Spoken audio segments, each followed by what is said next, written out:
frankly, man, we get people of all different, walks of life that come in and buy furniture. Then whenever Hayden had the idea, like interview some, different like city commissioners and just like spread the word and see who they are. And you want honest dialogue, right? And I think you're doing that. You're just asking honest questions. That city council is who decides where the money goes in your city. It decides what roads get cleaned up initially and what don't, how we prioritize funding, if we're giving out grants or loans, right? And who gets that subsidy and doesn't. Your city council creates the policy that guides these bureaus. And I don't care what side of the spectrum you on, right? It matters less what side you're on than it does that you actually go check a box so that you can put representation in there. I'm considered a very moderate candidate in respect to some of the more progressive candidates in my district. So if you're a very progressive person, go choose a progressive candidate. Sure. Right? There are some amazing, super intelligent candidates that come out of my district that are considered way more progressive than I am. There's things they understand that I don't. Unfortunately for them, public safety is the number one important thing for Portland right now. And I understand public you safety. feel good. Right? Yeah, I'm confident there. You're prepared. It's what I do. What I do have to learn is how do we become the best city for environmental care? How do we develop more housing and infrastructure? Those are the things. I'm meeting with developers every week. I'm going to conferences. I'm becoming a student of these spaces so that I can make sound decisions about how we spend money in the future. Yeah. Are you trying to fix the housing problem in the city? Well, I want to fix the policy that caused the housing problem in the city, right? I think we do, and this is the first time, since meeting with some developers and meeting with community and meeting with people that deals with homelessness, what I realized the biggest problem is not even like the permitting process. What the biggest problem is, our permitting doesn't allow us to develop at the rate. We permitted 280 units this year. We're needing to build 8,000 a year. You hear that again? We need 8,000 units a year to house, and we've only pulled permits for 280. The way we zone in our city is problematic. We don't want to build out, we want to build up in our city. Our city has been very clear about that. We want to build density. So yeah, I think we have a development problem, and I think we answer it with first making some zoning changes, and then secondly, convincing private money to come back. This city cannot circulate tax dollars a million times and think it's going to work out. We can't subsidize the housing market. We have to bring private money in to do so. So you are really, your goal, rezone and then incentivize. Yeah, market. It's marketing. We got to get you here. We got to get you here. I've seen this thing quoted by a developer in New York. He said, it is not simply the homeless issue. It is not simply the drug use issue, why we don't want to invest in Portland. He said, it is because they don't have a plan out of those things. You want me to invest in your city? Y'all don't have a plan. If I am a money guy, I want to be profitable. How are you going to protect my investment? And our city lacks a plan, right? And so we have to market our city again. We have to become a city of tourism. We are a service city. We are a city where people feel loved and cared for, and they eat and they listen to music and they walk the streets. And we don't feel like that no more. So how do we become that? We become a safe city. We become a vibrant city. Right? We get money flowing back into our city, and we need people that have the love for this city to go put in that everyday work. Obviously, having business, it's really, really important to just have flow. Yeah. Economic flow. Yeah. And right now, we want a really clean city, but we're losing the higher tax bracket. They're leaving, right? I look at East Portland, which is probably the most moderate or conservative part of our city, and they are so tired of being underrepresented. They're so tired of feeling boxed in. But they're going to suffer the most if we don't get the right type of representation. Because we don't have the political history in East Portland that downtown does, that Northeast Portland does. Yeah. Or maybe the financial representation, no, we too. don't. We ain't got the big bucks. We blue collar folks over there. Them folks just work. After reading your bio, I wanted to know and understand, why do you want to get in politics?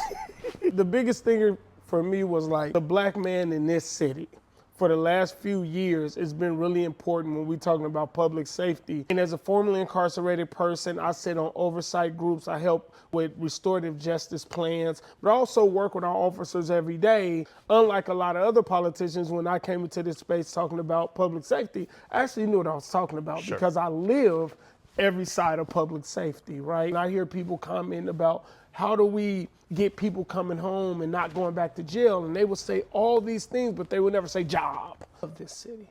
I genuinely think this is one of the dopest cities in our country, and I see the impact, and I just wasn't with it. So I decided, like, I'm gonna come talk about it from a real lens. I own a small business. I wanted to stop the political bullying.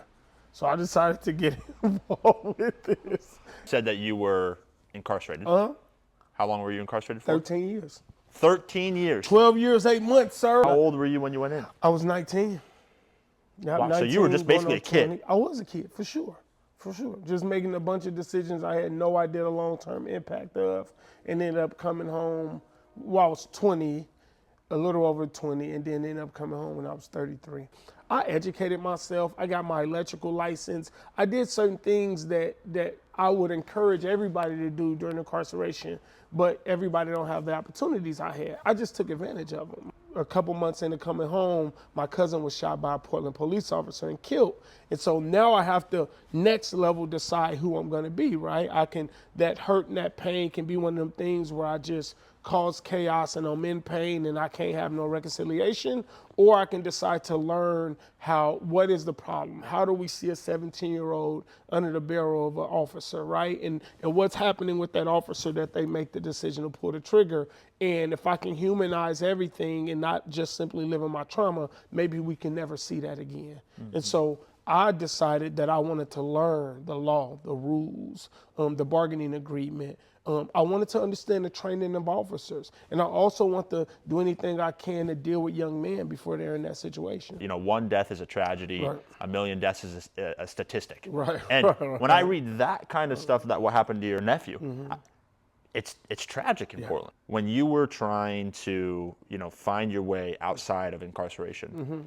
You started a business. I did. Right? And what is your business? First, I started an electrical company. I went to work for a construction firm, Raymore Construction, as a field engineer because I wanted to learn how to manage big projects. I wanted to build system relationships, and I wanted to just learn how to read contracts, learn how to negotiate a contract. So I quit. I closed my company down. I want to be excellent. Sure. Right? If I'm going to be a businessman, if my blackness will be a path for opportunity for me, I want to make sure that everybody that gives me a chance really appreciates being in business with me. Okay. And then I had an opportunity to buy a graffiti removal and pressure washing company. And you're still running that business? Yep, that's what I do. So you get contracted.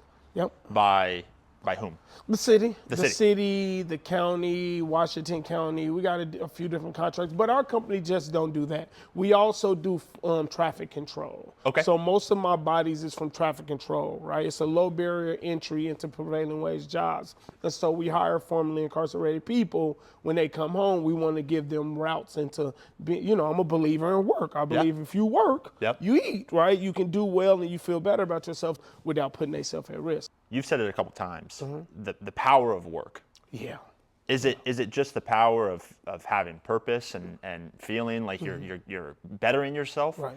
Or is it, the motivation of money? Right. Right? Like, I'm sure everybody has different motivations, right? But what have you seen specifically trying to mentor, it sounds like, young men? Yeah, young men, right? For sure. And your end goal is taking them off the streets. Facts. And really removing, the temptations of doing things that are not bettering our society. Yeah.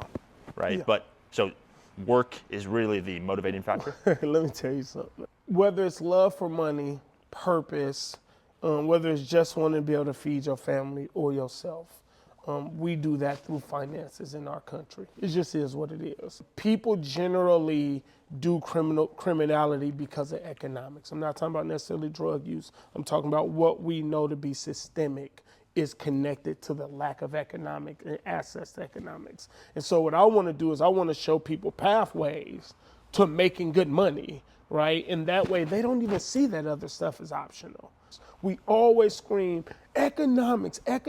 We're really talking about the pathways to get people economically free. Look, when big business fail, when small businesses fail, community fail, whether people like that or not. You demonize big businesses, and then all those salaries and all those folks that work for the big businesses go away. They're starting to leave our city. What do we see as a byproduct of that? Closing businesses, struggling mom and pop shops. When we have the money, we spend it on services. We go to concerts, we buy food outside of the home. When we're doing really well, we buy nice new furniture, right? Yeah. When the money is circulating, everybody wins. When it's not circulating, businesses are closing. We look abandoned. Our first priority will be policing, to make sure we're properly staffed in our police force. And once we're properly staffed, to make sure that we don't go back to picking up bad behavior. But I do think we're well understaffed in our police force. I think we're moving in good directions with training and accountability. We need leaders that's willing to acknowledge the good stuff that's happening. So I want to be that type of leader. I want to work PPB. I want to work with community. I want to bring everybody to the table to make sure we can get the best versions of our police officers, and that when they're entering our communities, that they're humanizing communities, that they're just not doing a job, sure. Right? And I think we have to entice folks. I think we need a whole marketing plan for our city. And then in part of that, I think we can bring private funding back into our city. Now, homelessness is actually more taken care of in the Joint Office of Homeless Services. This is what everybody kind of miss in these discussions, and we need to start funding pathways to permanent housing. Yeah. We gotta get people in a cleaner enough state of mind to offer them the service. But if we got those services at the door, once that 48 hours pass, we know 72, we're gonna let them home. We're gonna do a whole wraparound service program for you. And maybe when you walk out of that door, instead of going back to Grand or back to downtown to get high, you go take the services. From what I'm hearing is that you're just an accountability guy. Period. Yeah. And say, guys, I'm being compassionate. I'm coming from a state of, understanding. Right. You just can't cross that line, man. Right. I'm really happy that you decided to come and talk with us. I think that really my last closing question is, what's next? What do you think needs to happen to motivate people to just vote? I think they have to remember that this system was created to push their voices. And the only way to really force your politicians to do the will of the people is that the people show up and demand it, right? And so when I'm talking to folks, I'm saying, you gotta vote, because that way you can come back and remind us of how we got here. They gotta get out and vote. People gotta demand from their representation, and then if they don't listen, get their butts up out of there. Wow, yeah. So let me tell you, I came to this city when I was 15 or 16 with my dad. And I had started to get involved with gang stuff in Chicago, and my pops was like, we're gonna get out of here. He been down that road. So I came to this city, and I remember we took the Greyhound, okay? And I remember coming through Portland. Midwest is flat, man. I ain't never seen and there was these hills, and there was rolling, and there was grass, and there was flowers, and there was clean alleys, right? And then I thought Portland was like the most amazing place I've ever seen. It was a book for me. And I fell in love with this city. My dad immediately found a job which paid really well. The second thing I loved about it, except the imagery, was white people talk to me. I was a project kid. In what world did white people in Chicago deal with project kids, right?